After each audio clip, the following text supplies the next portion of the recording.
Hello everyone, I'm Naveen Agarwal. Welcome to my weekly video update. Today, I want to talk about FDA's approval of Remdesivir. It's an antiviral treatment for COVID-19.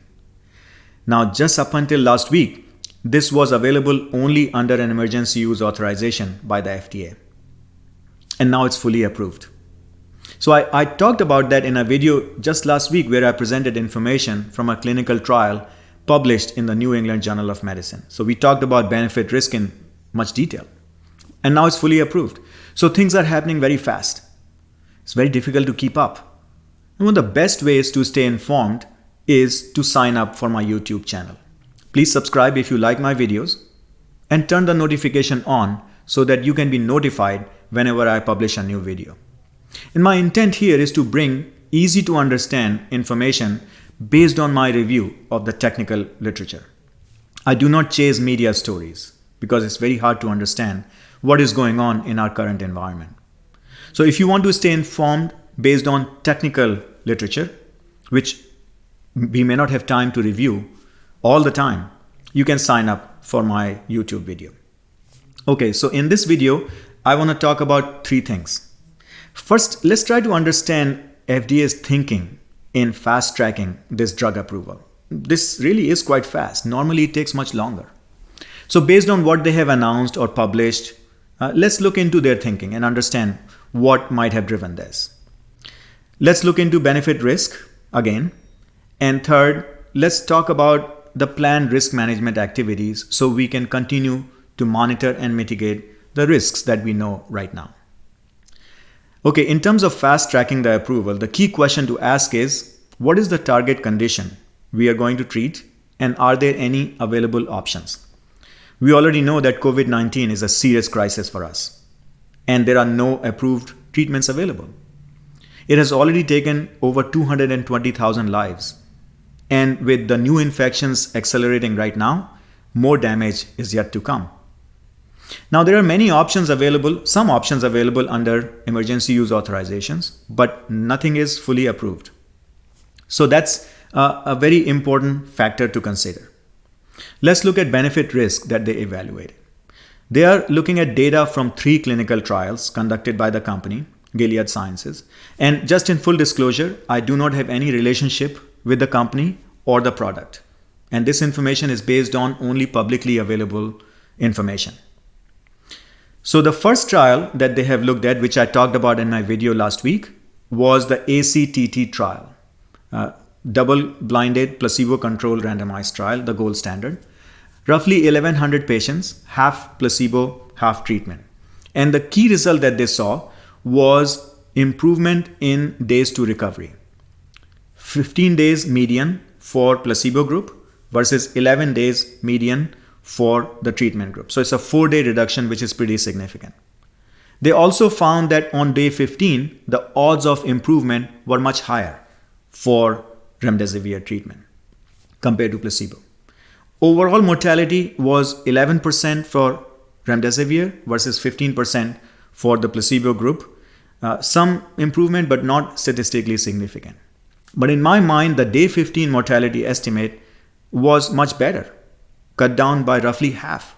So the key benefit is that if you take an early intervention and treat the patients as they are entering the hospital, you have a much better chance of improving their survival and accelerating their recovery. Okay, the other 2 trials were open label trials, and they were designed to study the difference between the 5-day treatment regimen and the 10-day treatment regimen.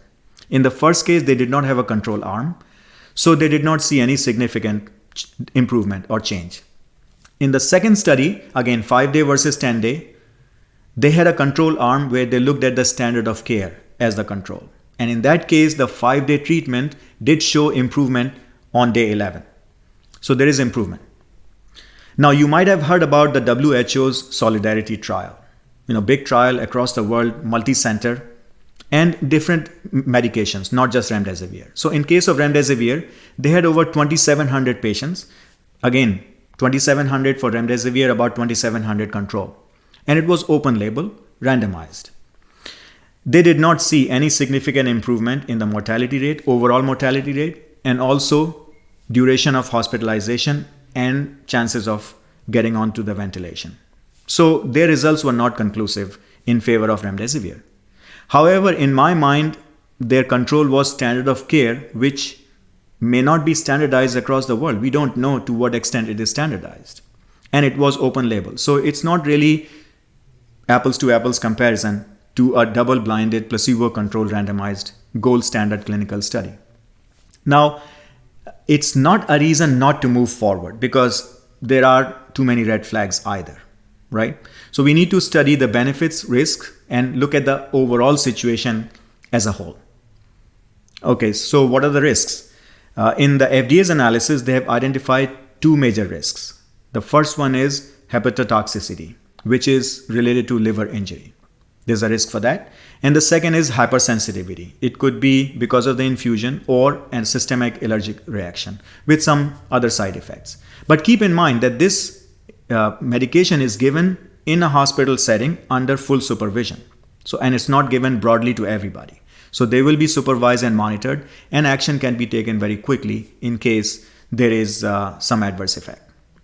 So they're aware of it, and they're going to be looking into doing more work. So let's talk about the future course of action, which FDA calls risk management activities. Certainly, there are some requirements around labeling, but there are also requiring to conduct more clinical trials, especially in pediatric patients and also patients with liver or kidney conditions, which may be existing risks. And in particular, they want to study the dosage effect and the effect of duration. That data needs to be provided. They also want to look at pregnant patients and the effect of this medication, availability of this medication in those particular patients. And finally, they want to study drug-drug interaction and a dedicated QT study. So those are the future plans that they are going to work on. So there are benefits and there are risks, but consider this. This is not going to be available to the broader population. It's going to be used only for hospitalized patients. So only a subset of population will be affected by this, and they will be under direct supervision. So the risk is low and it can be monitored. Unlike a vaccine where almost everybody will be vaccinated eventually. So there the risk is high. And that's where the question of independent data advisory board review comes in. Sure, they didn't do it this time, but I think that the risk is low because of confined population under medical supervision. Okay, so in summary, there are benefits, there are risks. It's a fast-track drug approval. We are not living in normal times. So this is not necessarily a normal process. We need to be aware of what the benefit risks are. Let me know if you have any further questions or comments. I want to hear your opinion. How do you feel about the fast tracking of this particular drug approval? I've had very good conversation on LinkedIn with my peers. Some agree, some don't agree. So I would like to have that conversation.